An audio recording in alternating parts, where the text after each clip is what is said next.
this Black Wall Street Legacy Festival is taking place right now in a few hours. John P. Key is going to be on the main stage. You hear the music. There's some acts performing right now. Then, of course, you have some local acts that are performing at the stage that's much further down. So all these different things are happening here, all up and down this street here. But these events for them end on Monday, May 31st. There'll be a news conference on June 1st. But something else will be happening on June 1st, and that is the beginning of the process for dealing with the mass burials. Officially, they claim 37 people were killed 100 years ago. Other estimates put it at more than 300.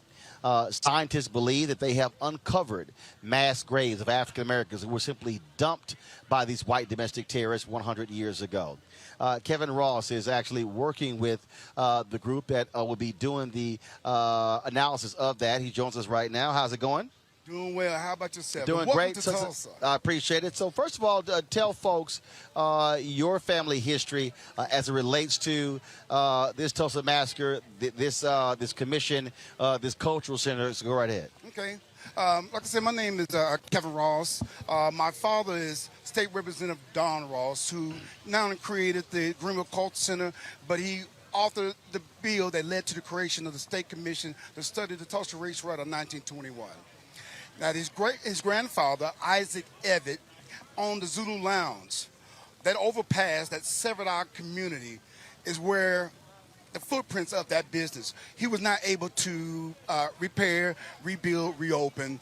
He was part of the devastation. And basically, like other survivors who I interviewed numerous times for the Race Riot Commission, recording their stories, who told their stories to the world before they left this world, poignant times that give me a sense of what happened to my people by their words or what they shared with all of us. And so it is that legacy I'm so proud of, not only proud of our legacy as an entrepreneur spirit here in the Greenwood area, but I'm also tragically disappointed of the latest developments and our unwillingness to get the things that are owed our survivors, owed to our families here in the Greenwood District of Tulsa, Oklahoma.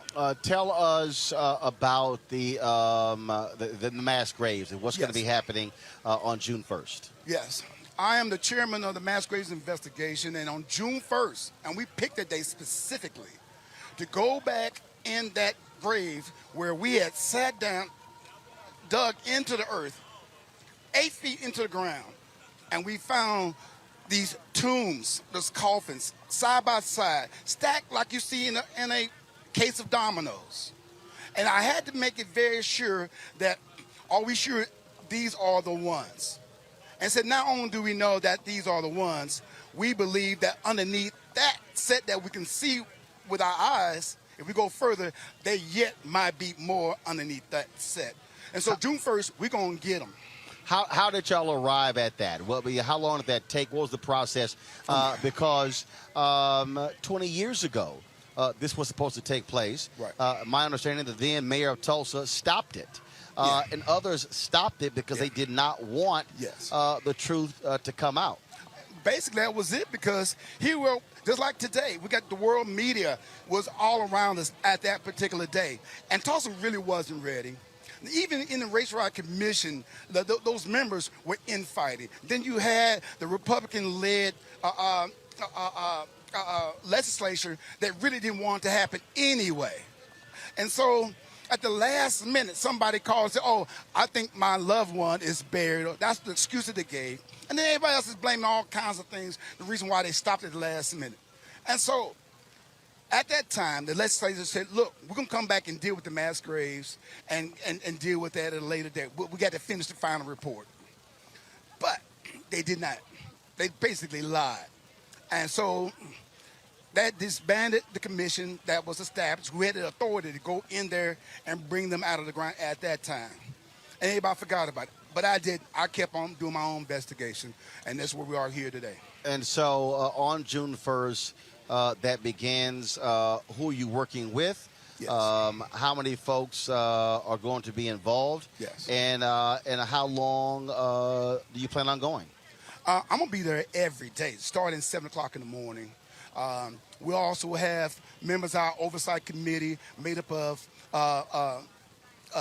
community activists, made up of senior citizens, made up of all folks from our community, as well as politicians, and of course, the mayor of Tulsa being on that committee. So what time are y'all starting on June 1st? 7 o'clock. 7 a.m. And where's the actual location, if you will? We are located right off the so-called historical Route 66, 11th and Peoria at the Oaklawn Cemetery, which is just a stone's throw from downtown. It's like on the other side of the freeway. So that's where y'all will be, that's where we'll be. On June 1st? June 1st. Okay. Yeah.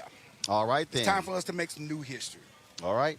Well, Kevin, we certainly appreciate that. Thank you. We will probably, it's a good bet, we'll be joining y'all out there. Please to mark that a very important moment because there has to be closure. We got it. We got to have it. And that's one thing that been haunting our city because of the fact the survivors talked about it. A lot of their loved ones they never saw ever again. And it was not just a case of that they were just ran away and never came back.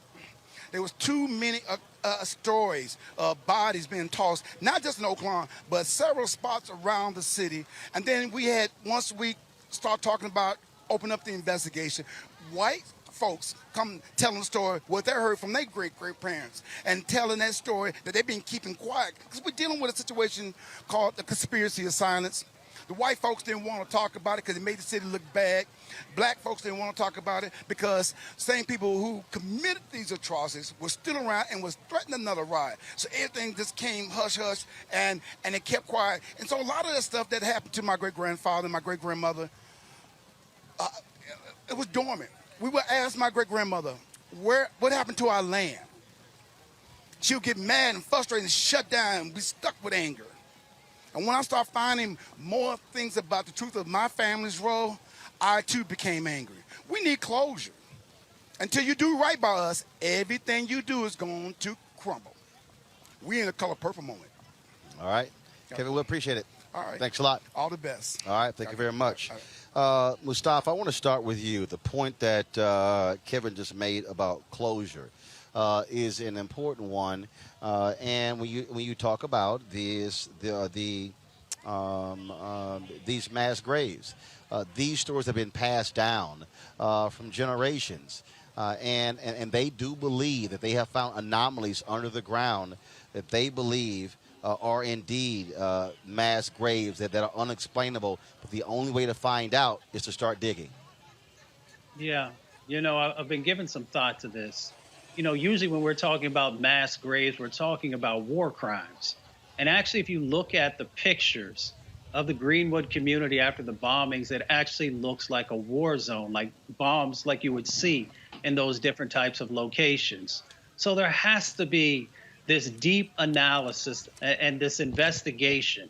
And I would even say, since folks have been timid or folks have not necessarily been supportive, and when I say folks, I'm talking about the state and the city there, then there may be a need also to have the United Nations to also take a look at these war crimes that have happened, these mass graves that are part of the process, to make sure that there's real authenticity in the fullness of the story. Because we have no problem in calling out things that happened in Cambodia, those things that happened during the Holocaust.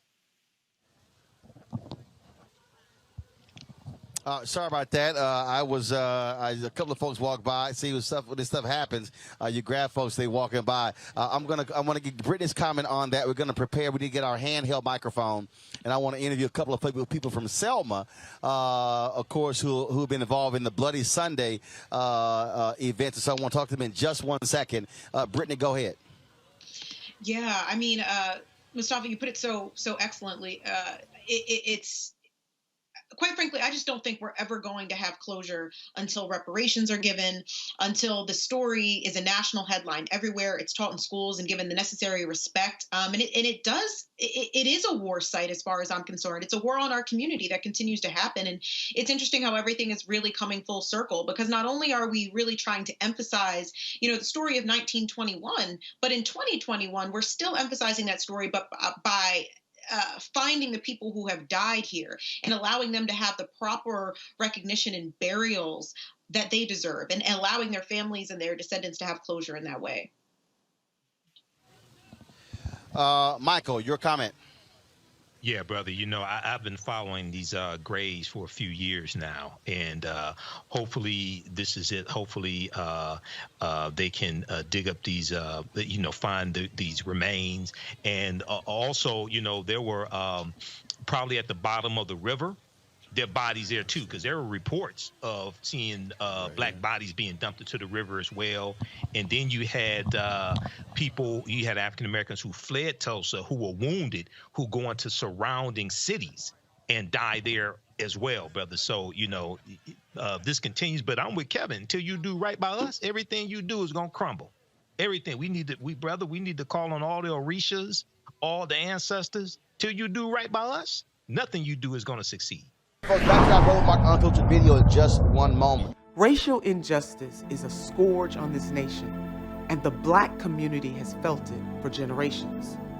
We have an obligation to do something about it. Whether it's canceling student debt, increasing the minimum wage, or investing in Black-owned businesses, the Black community deserves so much better. I'm Nina Turner, and I'm running for Congress to do something about it.